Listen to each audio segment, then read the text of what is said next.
कदाचन मा कर्म फल हेतुर्भो माते संगोस्तविकर्मणि।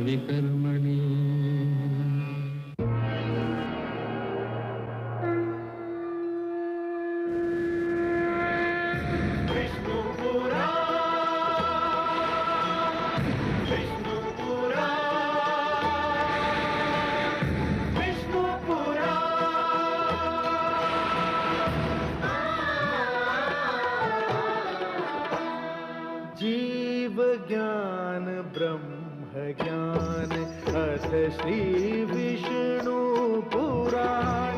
ओम की कथा महान जय श्री विष्णु पुराण। विष्णु पुराण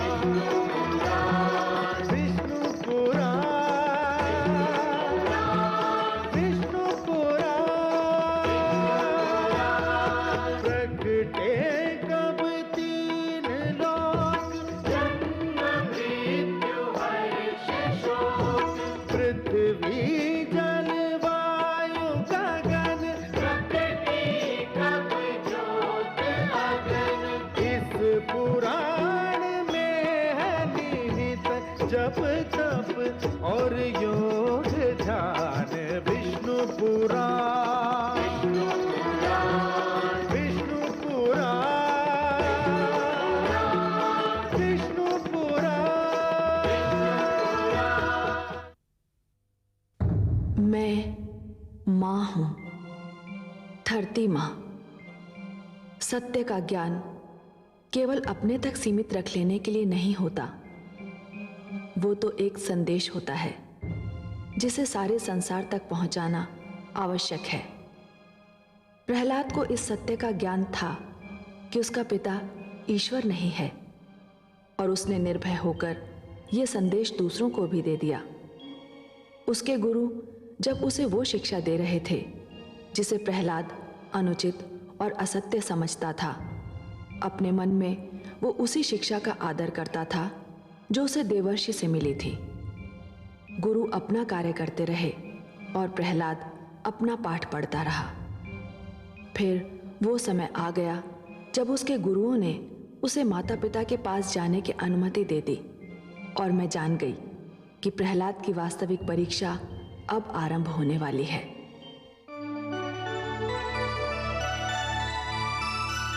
महारानी जी, महारानी जी, महारानी जी, बधाई हो। राजकुमार प्रहलाद गुरुकुल से आ रहे हैं। सच?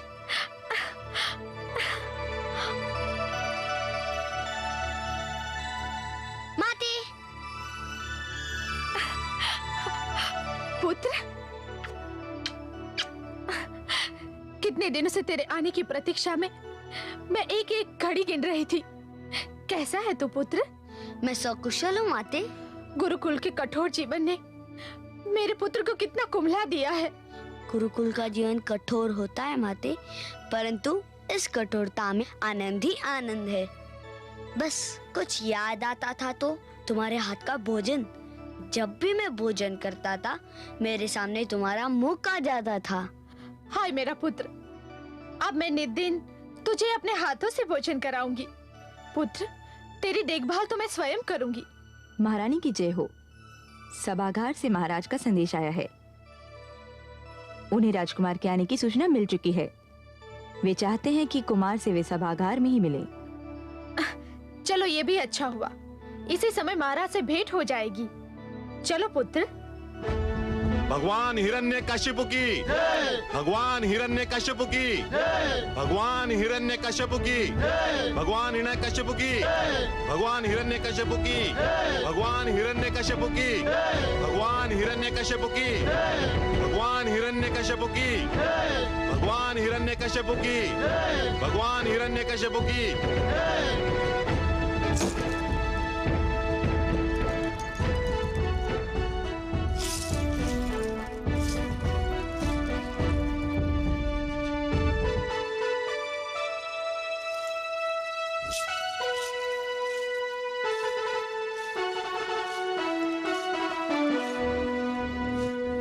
भगवान हिरण्यकशिपु की जय हो।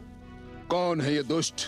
भगवान, इन दुष्टों को हमने बार बार टोका, आपका आदेश सुनाया, चेतावनी भी दी, किंतु इन्होंने विष्णु की पूजा नहीं बंद की। पाप, महापाप। इन दुष्टों ने अपराध नहीं महापाप किया है। ले जाओ इन्हें और हमारी राजधानी के मुख्य मार्ग पर खड़ा करके चला दो, जलाकर राख कर दो इन्हें। जब इनके शरीर से अग्नि की लपटें निकलेंगी तभी इनको ज्ञात होगा कि भगवान कौन है, इनका वो विष्णु या फिर मैं हिरण्यकशिपु। हे असुरराज, तुम हमें जला सकते हो, किंतु हम भगवान विष्णु का नाम लेना नहीं छोड़ेंगे। नहीं छोड़ोगे? ले जाओ इन्हें। चलो।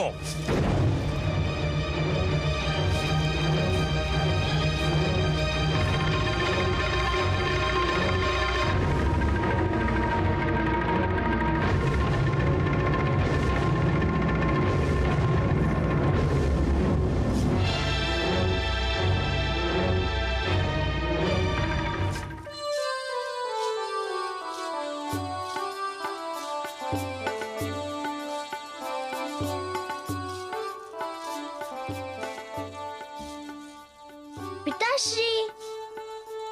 प्रहलाद,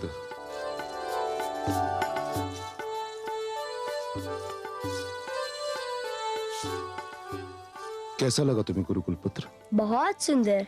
पिताश्री जानते हैं, वहाँ मुझे बहुत से मित्र मिल गए हैं। वे मुझे बहुत प्यार करते हैं। मुझे उनके साथ रहना बहुत अच्छा लगता है। सुंदर, अति सुंदर। वो तुम्हारे गुरु, उन्हें कैसा पाया तुमने? वे भी बहुत अच्छे और बहुत विनम्र हैं।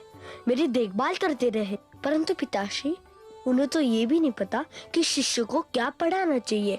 वे तो शिष्यों को एक असत्य पाठ पढ़ाते हैं। देखा कितना चतुर है मेरा पुत्र। इतनी छोटी सी आयु में इसने ये भी जान लिया कि सत्य और असत्य में क्या अंतर है। धन्य हो पुत्र, तुम धन्य हो। किंतु पुत्र, तुमने ये कैसे जान लिया कि तुम्हारे गुरु तुम्हें असत्य पाठ पढ़ा रहे हैं? उन्हें तो ये भी ज्ञान नहीं कि ईश्वर कौन है। मैं कुछ समझा नहीं। वे मुझे गुरुकुल में बने मंदिर ले गए और आपकी मूर्ति दिखाकर कहने लगे कि ये ईश्वर है, इनकी पूजा करो। और तुमने क्या कहा? मैंने कहा कि ये मेरे पिताश्री की मूर्ति है, ये ईश्वर नहीं है, ईश्वर कोई और है।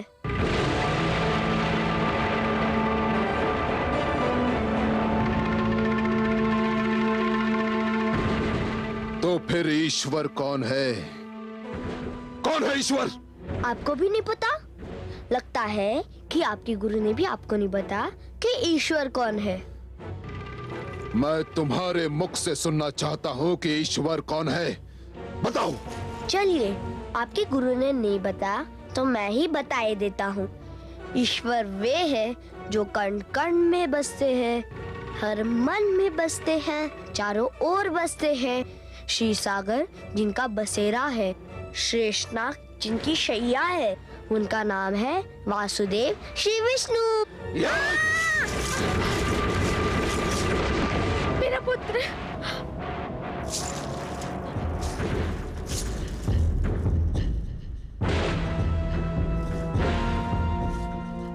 किसने दी इस बालक को ये विश्व भरी शिक्षा? कहाँ इसके मूर्ख और निकम्मे शिक्षक? कहाँ है वो? देखा कमल नयन, वही हुआ जिसका मुझे भय था। हिरण्यकशिपु ने पुत्र प्रहलाद पर अपने प्रकोप का द्वार खोल दिया है।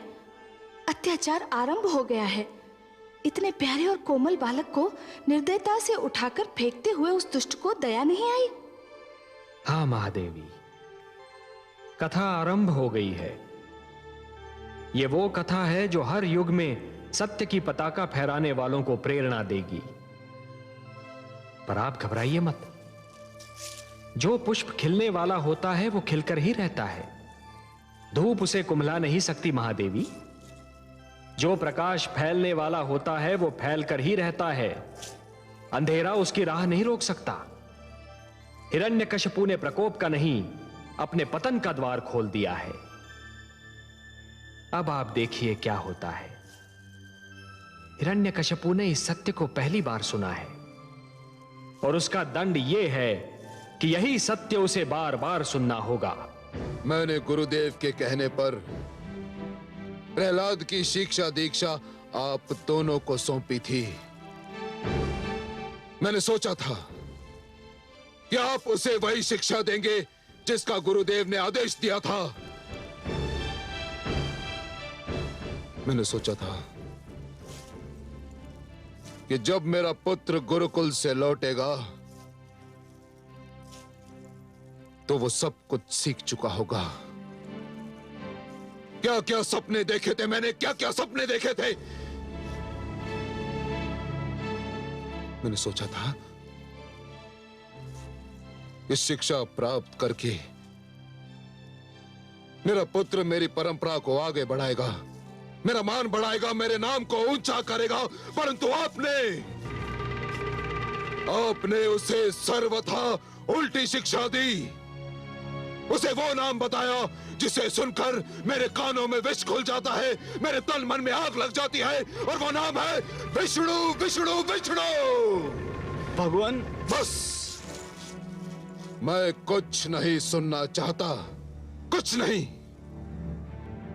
ले जाइए उसे और उसके मस्तिष्क में भरे कूड़े करकट को निकाल बाहर कीजिए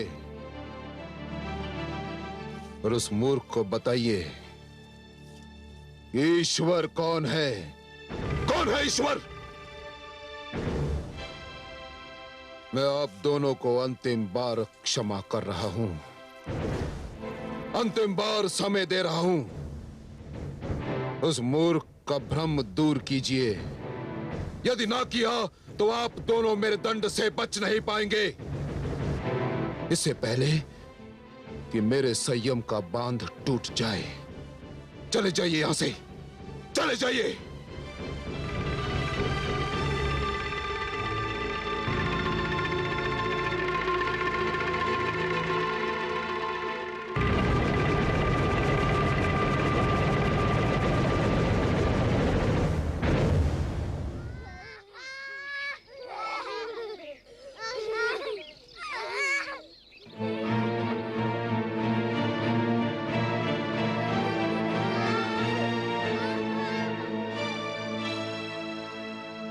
यह तुम्हारी शैया है राजकुमार। संध्या हो गई है, अब तुम विश्राम कर लो। हे गुरु, मुझे खेद है कि मेरे कारण आपका अपमान हुआ। अभी तो केवल अपमान हुआ है। यदि अब भी तुमने हमारी बात नहीं सुनी, असुर नीति का अध्ययन नहीं किया, तो अगली बार हमारा वध भी हो सकता है। जग की यह रीति है कि शिष्य गुरु को दक्षिणा देते हैं, परंतु तुम्हारे रूप में हमको एक ऐसा शिष्य मिला है जो दक्षिणा के बदले दंड दिलाने के लिए तत्पर है।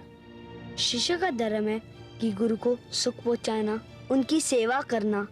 जिस शिष्य के कारण उनके गुरुजन को कष्ट हो, दुख हो, उस शिष्य के जीवन को धिक्कार है। तो फिर हमें वचन दो, जो हम कहेंगे वही करोगे। मैं ये वचन तो नहीं दे सकता, परंतु मैं ये वचन अवश्य दे सकता हूँ कि मेरे कारण आपको कभी कोई कष्ट नहीं होगा। तुम्हारे मुख से कभी तो इतने मधुर बोल निकलते हैं कि मन प्रसन्न हो जाता है, और कभी ऐसे कटु वचन बोलते हो कि हमारे प्राण सूख जाते हैं। कटु वचन? मैं कभी कटु वचन नहीं बोलता। अब सत्य वचन को कटु वचन क्यों कहते हैं? हाँ हाँ वही, परंतु तुम्हारा सत्य हमारे विचारों से मेल नहीं खाता। वह इसलिए गुरुजन कि मेरी और आपकी विचारधारा में अंतर है।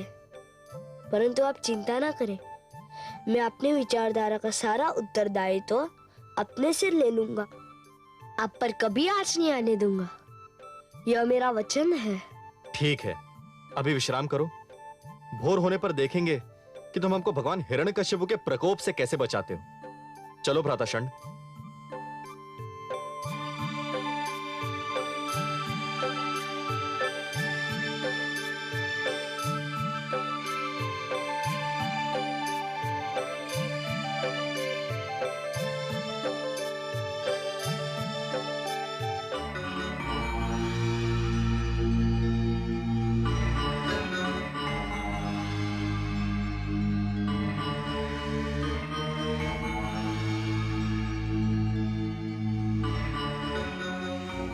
स्वामी,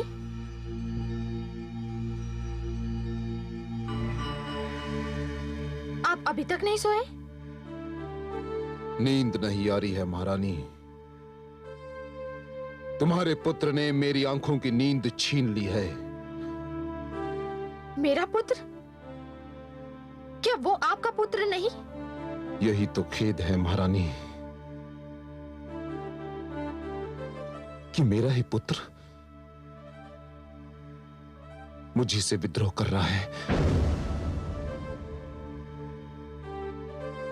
मेरा ही रक्त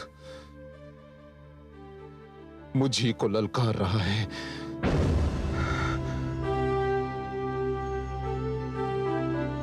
एक रात्रि वो थी जब वो यहां आने वाला था। उस रात्रि प्रसन्नता के कारण मुझे नींद नहीं आ रही थी, और एक रात्रि ये है जब उसकी बातों ने मेरे तन मन में आग लगा दी है। और आज मुझे क्रोध के कारण नींद नहीं आ रही है महारानी। आपका पुत्र अभी छोटा है स्वामी। परंतु महारानी, मैं ये सहन नहीं कर सकता कि सारा संसार मुझे ईश्वर मानता है और मेरा ही पुत्र अपने मन में विष्णु की मूर्ति बसाए बैठा है। विष्णु की मूर्ति हठ धर्मी पर तुला हुआ है वो। यह बालहट है, और बालहट का उत्तर क्रोध से देना उचित नहीं स्वामी। हम उसे प्यार से समझाएंगे तो वो अवश्य मान जाएगा। पुत्र है, उस पर प्यार भी आता है, किंतु विद्रोही है, इसलिए उस पर क्रोध भी आता है। मुझे भय है महारानी, कहीं मेरा क्रोध मेरे प्यार की सीमा को लांघ ना जाए। उसे मुझे ईश्वर मानना ही होगा। ऐसा ही होगा स्वामी। आप उसके गुरुजनों पर भरोसा कीजिए। महारानी, और यदि ऐसा नहीं हुआ तो पुत्र प्रहलाद की मृत्यु निश्चित है, निश्चित है, निश्चित है।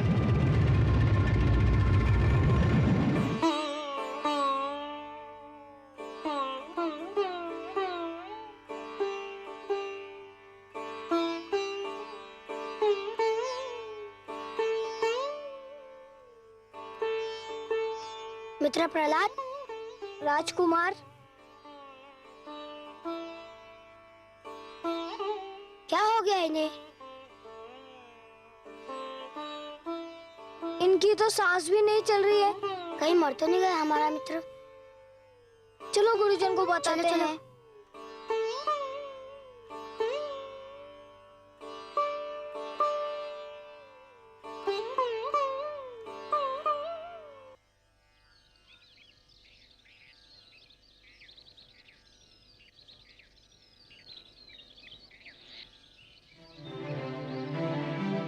गुरुदेव, गुरुदेव शीघ्र चलिए, राजकुमार प्रहलाद को कुछ हो गया। क्या हो गया है? उनकी सांस नहीं चल रही है। हाँ गुरुदेव, लगता है वे मर गए। क्या कह रहे हो? यह तो अनर्थ हो जाएगा। चलो भ्राता, चलो चलो। प्रहलाद, शिष्य प्रहलाद, राजकुमार, राजकुमार की सांस नहीं चल रही है,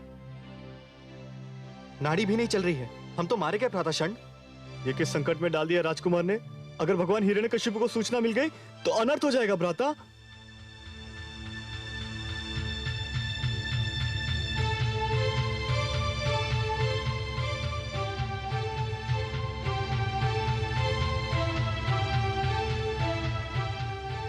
क्या हुआ? आप लोग इतने भयभीत क्यों दिखाई दे रहे हैं? भयभीत? आपने तो हमारे प्राण ही संकट में डाल दिए थे। क्यों? हम तो समझे थे कि आपको कुछ हो गया है। कुछ नहीं हुआ था मुझे। कुछ नहीं, परंतु यह सब क्या था? हे गुरुजन, आप लोग अकारण घबरा गए। कुछ नहीं हुआ था मुझे, मैं तो केवल योगाभ्यास कर रहा था। योगाभ्यास? हाँ, इसे शवासन कहते हैं। शवासन? हाँ, इसे योग मुद्रा भी कहते हैं। इसमें श्वास को भीतर ही खींचकर भीतर ही रोक लिया जाता है और प्राणों को शरीर के ब्रह्मांड में अर्थात मस्तिष्क में स्थिर कर दिया जाता है। इससे शरीर और मस्तिष्क दोनों को शक्ति मिलती है। हे कमल नयन, क्षण भर के लिए तो मैं भी स्तब्ध रह गई। मुझे अचरज हो रहा था कि पुत्र प्रहलाद की जीवन लीला इतनी शीघ्र कैसे समाप्त हो गई। महादेवी, पुत्र प्रहलाद की जीवन लीला अभी तो आरंभ ही नहीं हुई है, तो वो समाप्त कैसे होगी? प्रहलाद प्राणायाम का अभ्यास कर रहा था। प्राणायाम जो योग क्रिया का एक अंश है, श्वास पर नियंत्रण पाने का गुर है। और हे देवी, श्वास जीवन का दूसरा नाम है। जो श्वास पर नियंत्रण पा लेगा वो जीवन पर नियंत्रण पा लेगा। ये सब पुत्र प्रहलाद को देवर्षि ने सिखाया था। हाँ महादेवी, देवर्षि ये जानते हैं कि इस योग क्रिया का महत्व आने वाले युगों में जाकर ही जान पड़ेगा। आने वाले युगों में धरती पर जनसंख्या इतनी बढ़ जाएगी, इतने नित नए आविष्कार होंगे कि वातावरण दूषित हो जाएगा, प्राणवायु विषैली हो जाएगी। और उस समय श्वास पर यह नियंत्रण मानव के लिए बहुत उपयोगी सिद्ध होगा। आप सत्य कह रहे हैं सर्वज्ञ। आने वाले युगों में योग क्रिया हर समुदाय, हर वर्ग के स्त्री पुरुषों के लिए स्वस्थ जीवन का आधार बन जाएगी। और प्रहलाद के लिए तो यह और भी आवश्यक है महादेवी, क्योंकि अब उसके जीवन में जो घटनाएं घटने वाली हैं, उनमें उसकी ये योग क्रिया ही उसका साथ देगी। प्राणायाम, श्वास पर यह नियंत्रण भू जल वायु हर स्थान पर काम आता है। और उसने ये नियंत्रण क्रिया स्वयं देवर्षि से सीख ली है।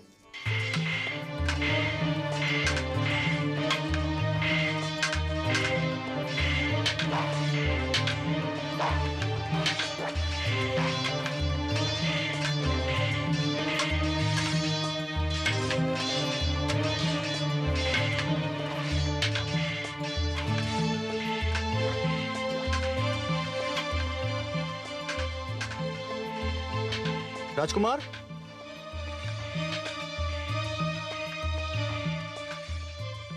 हे गुरुदेव, मैं आपसे कितनी बार विनती कर चुका हूँ कि आप मुझे शिष्य कहकर बुलाया करें, राजकुमार नहीं। चलो यूं ही सही, परंतु तुम दूसरे असुर बालकों की भांति शस्त्र विद्या में रुचि क्यों नहीं लेते? हे गुरुजन, शस्त्र विद्या जितनी सीखनी आवश्यक है मैं सीख चुका हूँ। शस्त्र विद्या के नाम पर ये बालक जो कुछ सीख रहे हैं वह मन को हिंसा की ओर खींचता है और मुझे हिंसा में कोई रुचि नहीं। परंतु शिष्य जिनके हाथों में शस्त्र होते हैं वही तो वीर कहलाते हैं। शस्त्र उनके हाथों में होते हैं जिनके मन में भय का वास होता है। जिनके मन में भय नहीं होता उनके हाथों को शस्त्र की आवश्यकता नहीं होती। तुम तो विचित्र नीति बता रहे हो शिष्य। शस्त्र तो शक्ति का प्रतीक होता है। हे आदरणीय गुरुदेव, मूर्ख शस्त्र को अपनी शक्ति समझता है और बुद्धिमान अपनी भीतरी शक्ति को अपना शस्त्र समझता है। बुद्धि की शक्ति को कोई नहीं हरा सकता। हे गुरुजन, हमें मित्र प्रहलाद की बातों में बड़ा आनंद मिलता है। मित्र प्रहलाद, हमें भी कोई कथा सुनाओ। शस्त्रों के खेल में हमें भी आनंद नहीं आता। मूढ़ बालक, राजकुमार प्रहलाद की चाल चलने जाएगा तो स्वयं अपनी चाल भूल जाएगा तू।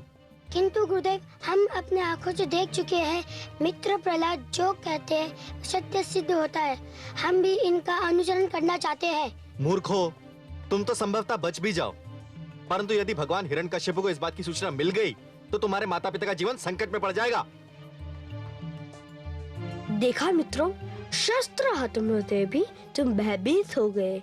अपने मन में उन्हें बसा लो जो मेरे मन में बसे हुए हैं, सारा भय दूर कर देंगे। मेरे भगवान विष्णु हृदय से हर भय दूर कर देते हैं। मित्र प्रहलाद, हमें भी कोई कथा सुनाओ ना। भ्राता अमर्क, क्या हम इस बालक को शिक्षा दे सकते हैं? नहीं भ्राता षंड, उल्टे यही हमें शिक्षा दे रहा है। ये तो हमारे लिए बहुत बड़ा संकट खड़ा कर रहा है। पता नहीं इस संकट का उपाय है भी या नहीं। केवल एक उपाय है। क्या? आओ मेरे साथ।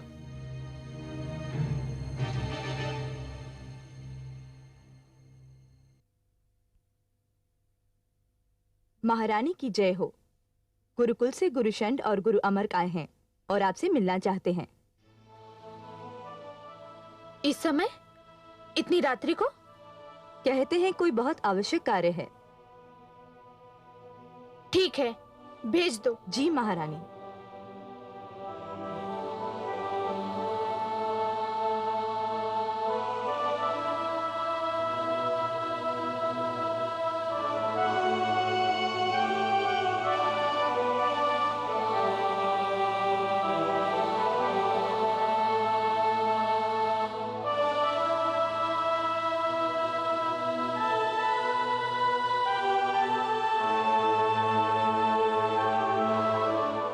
प्रणाम राजमाता।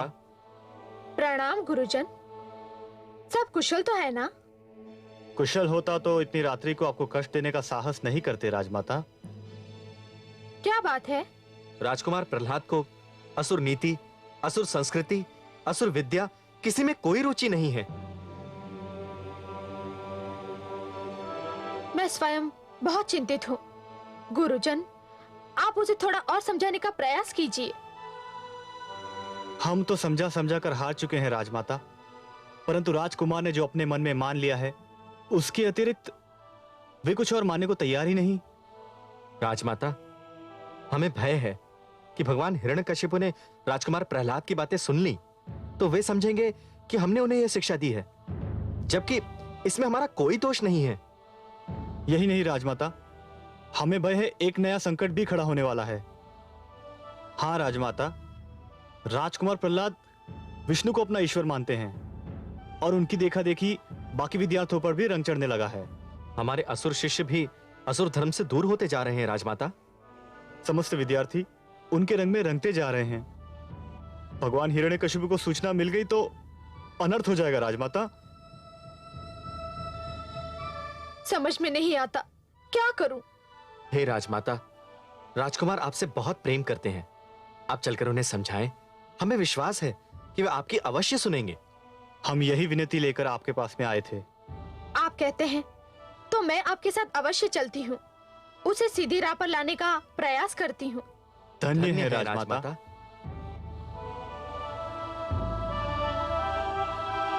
वासुदेवाय। ओम नमो नारायण। ओम नमो भगवते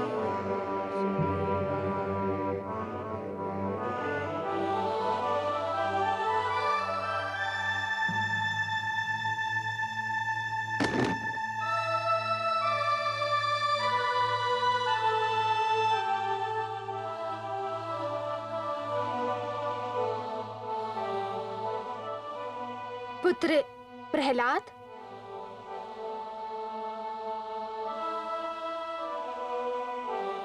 माते,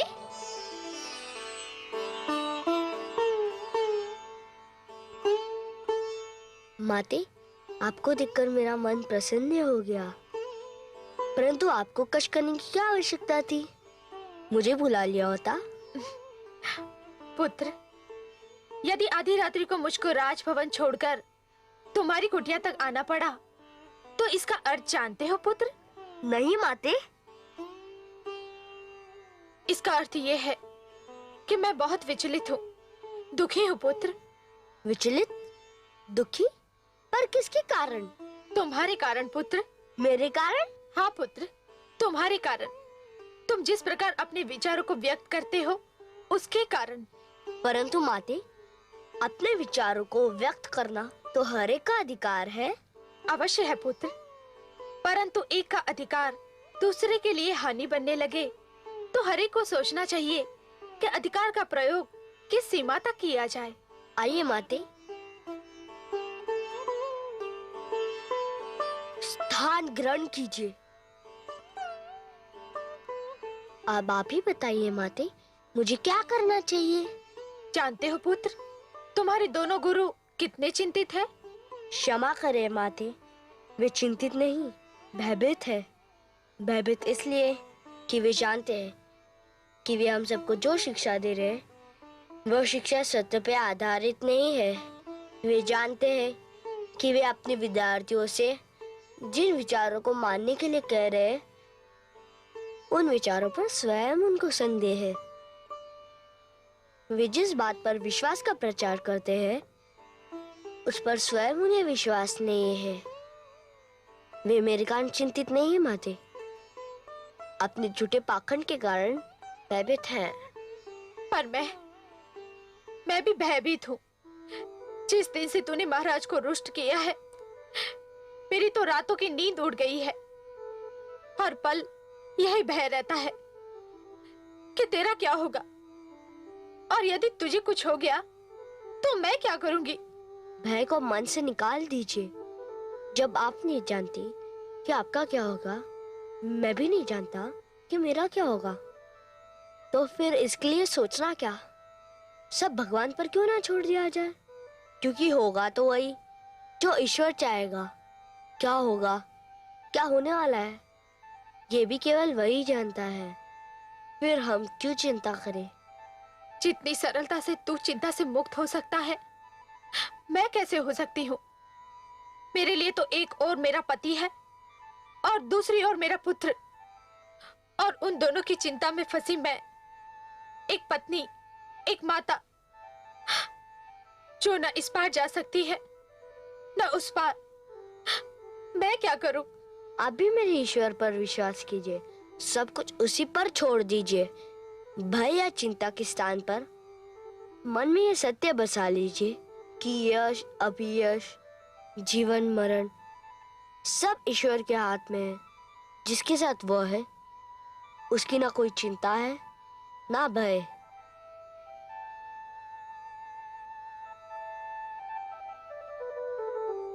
ओम नमो नारायण। ओम नमो भगवते वासुदेवा। ओम नमो भगवते वासुदेवाय। ओम नमो नारायण। ओम नमो भगवते वासुदेवाय। ओम नमो नारायण। ओम नमो भगवते वासुदेवाय। ओम नमो नारायण। ओम नमो भगवते वासुदेवाय।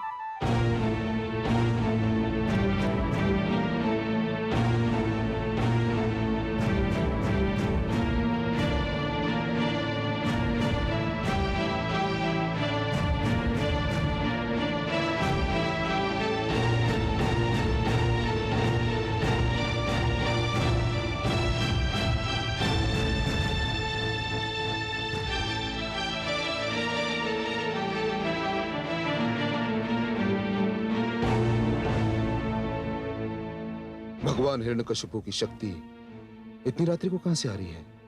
पुत्र प्रहलाद से मिलने का मन कर रहा था, उसी से मिलकर आ रही हूँ। आपने अकारण ही कष्ट किया महारानी। मैं स्वयं कल उसे अपने सभागार में बुलाने वाला हूँ। कल? नहीं स्वामी, इतनी शीघ्र मत बुलाइए उसे। उसकी शिक्षा में बाधा आएगी। अभी कुछ दिन और उसे गुरुकुल में ही रहने दीजिए। इसका अर्थ ये हुआ कि उसे मिलने के पश्चात आपको यह ज्ञात हुआ कि वो गुरुकुल में वो कुछ नहीं सीखा जो उसके गुरु उसे सिखाना चाहते थे। ऐसा नहीं है स्वामी, पर उसे थोड़ा समय और मिलना आवश्यक है। नहीं महारानी, मैं और अधिक समय नहीं दे सकता। ये प्रश्न भगवान हिरण्यकशिपु के मान सम्मान का है। ये प्रश्न हमारे अभिमान का है। मैं कल ही सेनापति अश्वमित्र को भेजकर प्रहलाद को सभागार में बुलाने का आदेश देता हूं।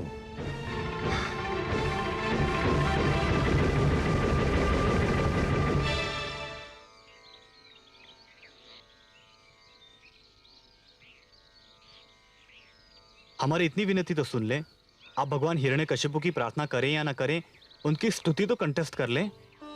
हे गुरुदेव, अब जानते हैं कि आप जो कह रहे हैं वह मेरे पिताश्री के भय से कह रहे हैं, अपने मन से नहीं। अब जानते हैं कि किसी राजा की स्तुति नहीं की जाती, केवल ईश्वर की स्तुति की जाती है, और मेरे ईश्वर नारायण है। मुझे उनकी स्तुति कंठस्थ है। मित्र, हमें भी बताओ क्या स्तुति है? सुनोगे? हाँ हाँ, अवश्य सुनेंगे। अरे अरे, यह क्या अनर्थ कर रहे हो? हम मित्र प्रहलाद से स्तुति सुनेंगे। तो सुनो, आओ मेरे साथ।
प्रहलाद, ये तुम क्या कर रहे हो? राजकुमार, राजकुमार की जय हो। भगवान हिरण्यकश्यप ने आपको आपके दोनों गुरुओं सहित सभागार में उपस्थित होने का आदेश दिया है। आपको अभी चलना होगा। आपको मेरा वचन याद है गुरुजन? हाँ। तो आप निश्चिंत रहिए। क्या होगा अगली घड़ी है ईश्वर को ज्ञान। एक और विश्वास है, एक और अभिमान। आज चुनौती झूठ की सच ने की स्वीकार, देखें किसकी जीत हो, देखें किसकी हार, देखें किसकी हार। तो सुनेगा ये पुराण, पाएगा सुख और ज्ञान, पाएगा सुख और ज्ञान। कर्म को ही धर्म जान, प्रेम की तू छेड़तान, प्रेम की तू छेड़तान। बीते युग बता रहे हैं, बीते युग बता रहे हैं, सत्य पथ पे चल सुजान,